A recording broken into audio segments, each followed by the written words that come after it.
अच्छा तो मरियम, क्या? आज आप हमें कौन सी पोएम सुनाएंगी? मछली का बच्चा। सुनाएं फिर ऊंची आवाज से। मछली का बच्चा अंडे से निकला, भैया ने पकड़ा, अबू ने काटा, अम्मी ने पकाया, हम सब ने खाया, बड़ा मजा आया। अब मछली जल की रानी है, सुनाओ।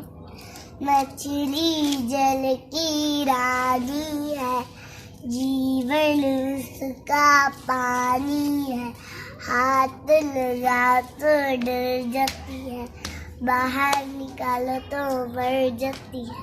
दोबारा सुनाओ तो मछली जल की रानी। हाँ। सुनाओ। मछली जल की रानी है, जीवन उसका पानी है, हाथ लगाओ तो डर जाते हैं, बाहर निकालो तो मर जाती है। चलो फिर आप अल्लाह हाफिज तो कर दो। वीडियो को लाइक कर, चैनल को सब्सक्राइब करना, अल्लाह हाफिज़, शेयर भी करना।